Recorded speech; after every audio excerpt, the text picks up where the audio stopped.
श्री गणेशाय नमः।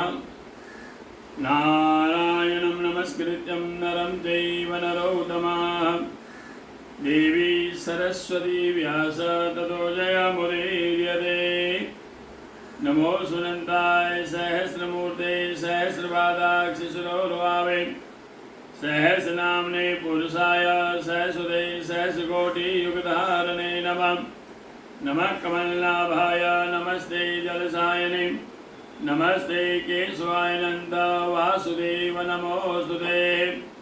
वसुदेवं सुतं देवं कंसचारुणवर्धनं देवकी परमानन्दं कृष्ण वन्दे जगद्गुरो। गुरो ब्रह्मा गुरुर्विष्णु गुरुर्देवो महेश्वरः गुरुर्साक्षात् परब्रह्म तस्मै श्री गुरुवे नमः। अतः श्री चैत्र शुक्ल पक्ष एकादशी वृद्धकथा प्रारभ्यते। श्री सुतोवाच। सूत जी महाराज कहते हैं कि हे ऋषियों, देवकी नंदन वसुदेव के पुत्र जो कृष्ण हैं उनको नमस्कार करके मैं महापातकों को नाश करने वाला व्रत कहता हूँ। भगवान श्री कृष्ण द्वारा नाना प्रकार के पापों को हरने वाली एकादशी के महात्म्य युधिष्ठिर से कहे हैं। 18 महापुराणों से छांटकर नाना प्रकार की कथाओं द्वारा 24 महात्म्य कहे हैं। उनको मैं कहता हूँ, हे ब्राह्मणों, सावधान होकर आप सुनो। युधिष्ठिरोवाच। राजा युधिष्ठिर बोले कि हे वासुदेव, आपको नमस्कार है। चैत्र के शुक्ल पक्ष में कौन सी एकादशी होती है सो मुझे कहिए, क्या नाम है, क्या विधि है, किस देवता की पूजा होती है। तो भगवान कृष्ण बोले कि हे राजन, इस पुरानी कथा को तुम एकाग्र मन और सुनो। वशिष्ठ मुनि ने इसे दिलीप राजा से कही थी। दिलीप राजा बोले कि हे मुनिवर, आप प्रसन्न होकर कहिए कि चैत्र के शुक्ल पक्ष में किस नाम की एकादशी होती है। तो वशिष्ठ मुनि बोले कि हे राजन, आपने बहुत ही अच्छा प्रश्न किया है।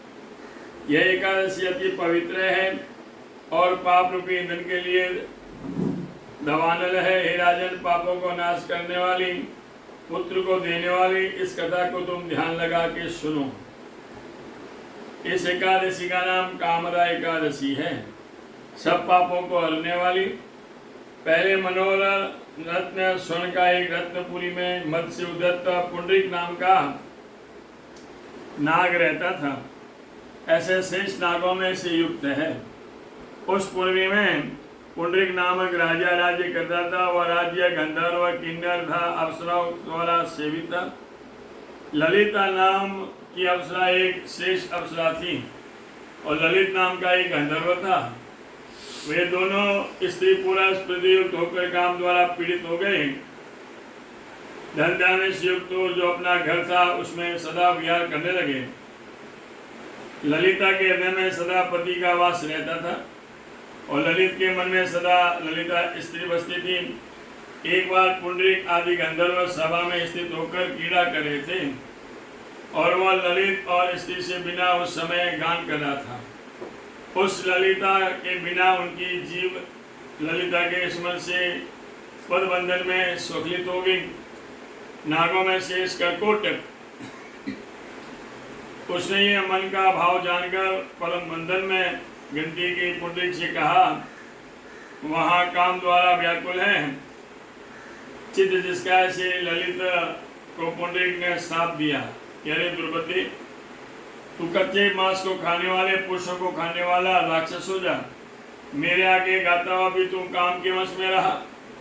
तो हे राजन, उसके वचन से वह राक्षस रूप हुआ।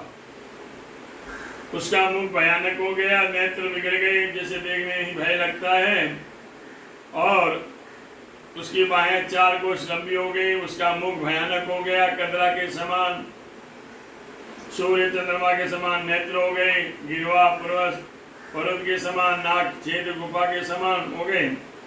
और 2 कोस लंबे हो गए। ऐ राजन, उसका शरीर 8 योजन अर्थात 32 कोस का ऊंचा हो गया। अपने कर्म के फल को भोगता हुआ ऐसा राक्षस हुआ। उसके बाद ललिता अपने पति का विकुल स्वरूप देखकर बड़े दुख से पीड़ित हुई।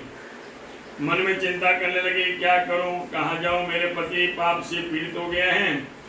मन में ऐसी चिंता करके वह मुख से न प्राप्त कर सकी और ललिता पति के साथ घोर वन में रहने लगी।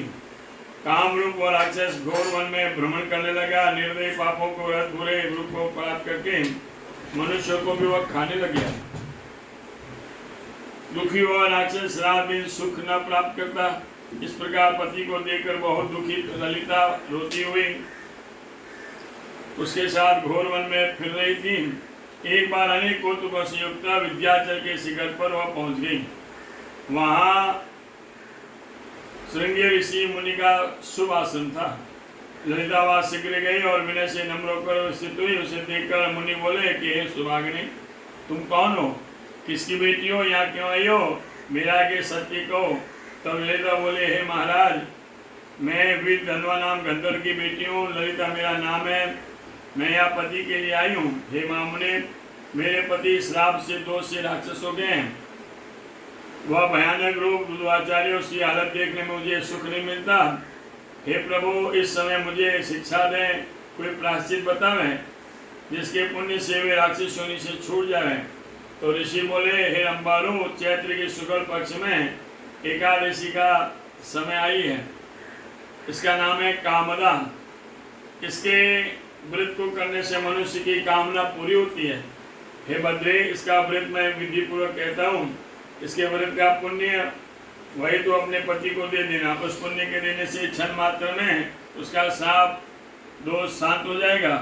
तो मुनि के वचनों को सुनकर ललिता हर्षित हुई। हे राजन, एकादशी व्रत करके द्वादशी के दिन ब्राह्मण के साथ स्थित होकर वासुदेव के आगे अपने पति को तारने के लिए ललिता वचन बोली कि मैंने जो कामदा एकादशी का व्रत किया है उसका पुण्य के प्रभाव से मेरे पति की पिशाच योनि दूर हो जाए। उस समय राक्षस योनि में वर्तमान हुआ ललिता के साथ वचन के पापरित होकर दिव्य देहधारी हो गया। उसका राक्षसपन जाता रहा। फिर गंधर्व हुआ, स्वर्ण तथा रत्नों से आभूषण धारण कर फिर ललिता के साथ प्यार करने लगा। वे दोनों ही स्त्री पुरुष कामदा के प्रभाव से पहले से भी अति सुंदर हो गए, अति रूपवान हो गए। विमान में बैठकर शोभा को प्राप्त हुए। तो हे राजन, यह जानकर इसका व्रत प्रयत्न से करना चाहिए। लोगों के हित के लिए मैंने तुमसे कहा है। यहाँ ब्रह्म इत्यादि पापों को, पिशाच योनि को नाश करने वाली यह एकादशी है। चराचर त्रिलोक में से सिवा और कोई व्रत नहीं है। इसके पढ़ने और सुनने से भी वाजपेय यज्ञ का फल प्राप्त होता है। जय जय श्री वाराह पुराणे चैत्र शुक्ल कामदा एकादशी व्रत महात्म्य। श्री कृष्णार्पणमस्तु। बोल कृष्ण कन्हैया लाल की जय। सुधर्मो राघवंशो धर्मो दस्करंजनः एवं वदन्ति लोकानां यतो धर्मस्ततो जयम्। तिथिवारं च नक्षत्रं योगं करणमेव च पंचांगम श्रुते नित्यं श्रीगंगा स्नानं फलं लभेत्। आज आए करके ठाकुर जी ने संवत 2080 चैत्र शुक्ल पक्ष एकादशी शनिवार कामदा एकादशी व्रत सर्वे सर्वाः कालवारस रविवार श्री बारामासा गणगौर का बारामासा 13 सोमवार प्रदोष व्रत सोम प्रदोष दूसरी 13 मंगलवार 14 बुधवार और पूर्णिमा व्रत गुरुवार। पूर्णिमा व्रत बुधवार को भी है, गुरुवार को भी है। मंगलम भगवान विष्णु मंगलम गरुड़ध्वजा मंगलम पुंडरीकाक्ष मंगलायस्तनो वाली। सबने जय श्री कृष्ण। चेन्नई कमल किशोर व्यासरा। जय जय श्री कृष्ण, जय जय श्री राधे।